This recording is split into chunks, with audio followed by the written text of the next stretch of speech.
Right ఇక bulletin లో breaking news చూస్తున్నాం. పైరసీ వెబ్సైట్ ఐబొమ్మ నిర్వాహకుడు రవి అయితే మరొకసారి కస్టడీకి తీసుకోవడానికి అయితే హైదరాబాద్ సైబర్ క్రైమ్ పోలీసులు అయితే నాంపల్లి కోర్టులో పిటిషన్ దాఖలు చేశారు. ఈ నేపథ్యంలో భాగంగా అతనిని అరెస్ట్ చేసిన అనంతరం పోలీసులు వారం రోజుల పాటు కూడా కస్టడీ కోరుతూ పిటిషన్ దాఖలు చేయగా న్యాయస్థానం అయితే 5 రోజుల కస్టడీకి అనుమతించింది. దీంతో 5 రోజుల పాటు రవిని కస్టడీకి తీసుకొని పోలీసులు అయితే విచారించారు. అతని నుంచి కీలక వివరాలు అయితే రాబట్టారు పోలీసులు. రవి నుంచి మరిన్ని వివరాలు కూడా రాబట్టేందుకు మరోసారి కస్టడీకి తీసుకోవాలని కూడా పోలీసులు అయితే భావిస్తున్నారు. నాంపల్లి కోర్టులో 7 రోజుల కస్టడీ కోరుతూ పిటిషన్ దాఖలు కూడా చేశారు. పోలీస్ కస్టడీపై కోర్టు అయితే నేడు తీర్పునైతే వెల్లడించనుంది. 5 రోజుల పాటు అతడినైతే విచారించిన పోలీసులు పలు విషయాలను కూడా మీడియాకు వెల్లడించారు. ఐబొమ్మ రవి అతి విశ్వాసంతో ఉన్నాడని, ఒంటరిగా ఉంటూ వారానికో దేశం తిరిగేవాడని కూడా విచారణలో గుర్తించినట్లయితే పోలీసులు తెలిపారు.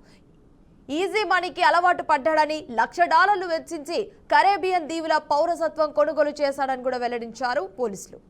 రైట్ ఇక బులెటిన్ లో బ్రేకింగ్ న్యూస్ చూస్తున్నాం. నాంపల్లిలో అయితే ఐబొమ్మ రవిని అయితే వారం రోజుల కస్టడీని అయితే పిటిషన్ కోరినట్టు తెలుస్తుంది. నేడు కస్టడీపై అయితే తీర్పు అయితే వెలువరించనున్నారు నాంపల్లి కోర్టు. ఈ నేపథ్యంలో భాగంగా మనం ముఖ్యంగా చూసుకున్నట్లయితే ఇటు 5 రోజుల పాటు అయితే విచారించిన విషయాలు కూడా మీడియాకు అయితే వెల్లడించారు పోలీసులు. ఐబొమ్మ రవి అతి విశ్వాసంతో కూడా ఉన్నట్లయితే పోలీసులు తెలిపారు. రైట్ ఇక ఇదే అంశానికి సంబంధించి మరిన్ని అప్డేట్స్ మా క్రైమ్ బ్యూరో చీఫ్ ఇన్నారెడ్డి అందిస్తారు. ఇన్నారెడ్డి చెప్పండి, దీనిపై ఉన్న కంప్లీట్ అప్డేట్స్ ఏంటి? గుడ్ మార్నింగ్ వర్ష. ప్రస్తుతం అయితే మాత్రం ఈ రోజు ఐబొమ్మకు సంబంధించిన ఏమైతే ఇప్పటి వరకు 5 రోజుల పాటు విచారణ చేశారు. 5 రోజుల్లో కూడా కొంత కీలకమైన సమాచారాన్ని రాబట్టినప్పటికీ కూడా ఆయన తెలియదు, గుర్తులేదు అని చెప్పన్న కొన్ని సమాధానాలు చెప్పిన నేపథ్యంలో పోలీసులు ఇంకా విచారిస్తే చాలా విషయాలు బయటకు వస్తాయి. అంటే ప్రధానంగా పోలీసులు నిన్న పవర్ పాయింట్ ప్రజెంటేషన్లు చాలా స్పష్టంగా ఎలా చేశాడు, ఏ రకంగా పరిచయం చేశాడు అన్న దాని మీద చాలా స్పష్టమైన సమాచారాన్ని హైదరాబాద్ అడిషనల్ సిపి శ్రీనివాసులు గారు చాలా స్పష్టంగా ఇవ్వడం జరిగింది.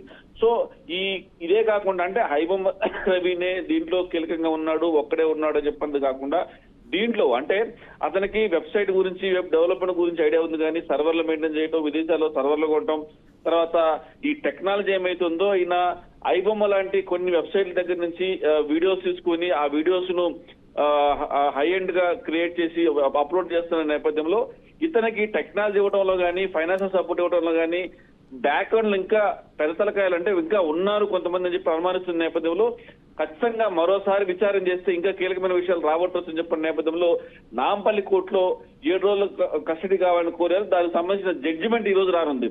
సో ఈ రోజు కూడా మళ్ళీ ఖచ్చితంగా ఈ విచారణ సంబంధించి ఎన్ని రోజుల పాటు కస్టడీకి ఇస్తారు, పోలీస్ కస్టడీకి ఇస్తారు, దాని మీద సస్పెన్స్ ఇంకా కొనసాగుతుంది. మరి కాసేపులో దాదాపుగా 11:30-12 గంటల లోపల ఖచ్చితంగా జడ్జిమెంట్ వస్తుంది. నిన్న ఇరువైపుల వాదనలు కూడా కంప్లీట్ అయిపోయాయి. సో మొత్తం మీద ఈ ఐబొమ్మ రవికి సంబంధించిన వ్యవహారంలో పోలీస్ కస్టడీకి ఇస్తే నెక్స్ట్ ఇది రెండోసారి పోలీస్ కస్టడీలో ఇంకా చాలా విషయాలు బయటకు వచ్చే అవకాశం ఉంది. ఈ టెక్నికల్ గా చాలా విషయాలు పోలీసులు ఇప్పటికీ రాబట్టారు కాబట్టి ఖచ్చితంగా ఈ రోజు నాంపల్లి కోర్టు ఇవ్వబోయే తీర్పులో ఎన్ని రోజులు కస్టడీకి ఇస్తారని దాని మీద సస్పెన్స్ ఉన్న నేపథ్యంలో ఖచ్చితంగా ఐబొమ్మ సంబంధించిన మరింత సమాచారాన్ని కూడా పోలీసులు రాబట్టేందుకు మరోసారి కస్టడీ మనకు తెలుస్తా ఉంది హిమవర్ష. రైట్ ఇన్నారెడ్డి, ఈ నేపథ్యంలో భాగంగా మనం చూసుకుంటే ఇటు వారానికో దేశం తిరిగేవాడు అంటూ కూడానైతే పోలీసులు అయితే వెల్లడించినట్టు తెలుస్తుంది కదా, దీనిపై ఉన్న అప్డేట్స్ ఏంటి?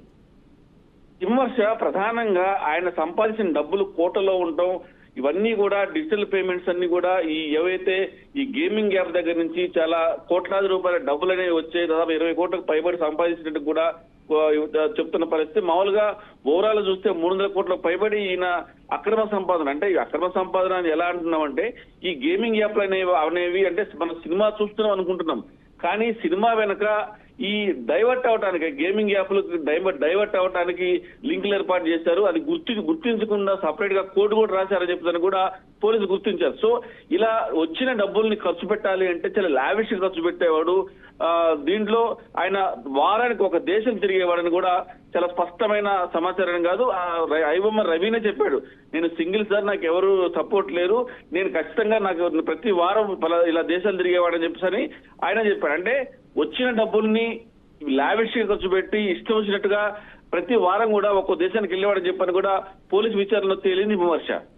రైట్ ఇన్నారెడ్డి, మనం ముఖ్యంగా చూసుకుంటే ఇటు కరేబియన్ పౌరసత్వం కూడా కొనుగోలు చేసినట్టు తెలుస్తుంది కదా, దీని మీద ఏం చెప్తారు మరి? హిమవర్ష, ఇప్పుడు మార్కెట్ లో ఒక చిన్న విషయం బయటకు వస్తా ఉంది. అంటే ఇతను కరేబియన్ సంబంధించిన ఈ పౌరసత్వం తీసుకున్నాడు కాబట్టి, ఇండియా పౌరసత్వాన్ని వదులుకున్నాడు కాబట్టి ఇండియన్ పోలీసులకు విచారణ చేసే అధికారం లేదని చెప్పేసిన ఒక తప్పుడు ప్రాపగండా వస్తుంది. కానీ ఎక్కడైతే నేరం చేశాడో, ఏ దేశస్తుడైనా సరే ఎక్కడైతే నేరం చేశాడో ఆ నేరాన్ని నిరూపిస్తున్న సాక్ష్యాలు కనుకుంటే ఖచ్చితంగా పోలీసులు ప్రాసిక్యూట్ చేయొచ్చు, పోలీసు విచారణ చేయొచ్చు, అతని మీద ఎఫ్ఐఆర్ నమోదు చేయొచ్చు, యాక్షన్ తీసుకోవచ్చు. సో ఈ రకంగా ఇవన్నీ బెయిలబుల్ సెక్షన్లే, బెయిల్ ఈజీగా వస్తుంది, అసలు ఇండియన్ పోలీసులకి, హైదరాబాద్ పోలీసులకి విచారణ చేసే హక్కు లేదని చెప్పేసి కొన్ని తప్పుడు ప్రచారాలు అయితే కొనసాగుతా ఉన్నాయి. ఇదంతా కూడా నిన్న హైదరాబాద్ అడిషనల్ సిపి శ్రీనివాస్ గారు చాలా స్పష్టంగా చెప్పారు. అతను మన పౌరసత్వం వదులుకొని కరీబైన పౌరసత్వం తీసుకున్నప్పటికీ కూడా నేరం చేశాడు కాబట్టి, నేర నిరూపణ సంబంధించిన టెక్నికల్ ఎవిడెన్స్ ఉన్నాయి కాబట్టి ఖచ్చితంగా మనం విచారణ చేయొచ్చు, మనం ఎఫ్ఐఆర్ నమోదు చేయొచ్చు. ఇప్పుడు వరకు మొన్న అరెస్ట్ చేసింది ఒక ఎఫ్ఐఆర్ మీదనే, ఇంకా దాదాపుగా 5 ఎఫ్ఐఆర్లు ఉన్నాయి. వరుసగా పీటీ వారెంట్లు వేసి అతను ఖచ్చితంగా కస్టడీలో ఉంచుతాం. అంటే దీని మనకు ఏమర్థమవుతోంది, ఒక ఎఫ్ఐఆర్ లో బెయిల్ వచ్చినా కూడా మిగిలిన ఎఫ్ఐఆర్ లో మళ్ళీ పీటీ వారెంట్ కస్టడీ తీసుకుంటారు కాబట్టి ఇప్పట్లో బెయిల్ వచ్చే అవకాశం లేదని మనకు చాలా స్పష్టంగా అర్థమవుతోంది. Himavarsha. Right Nareddy, thanks for the updates.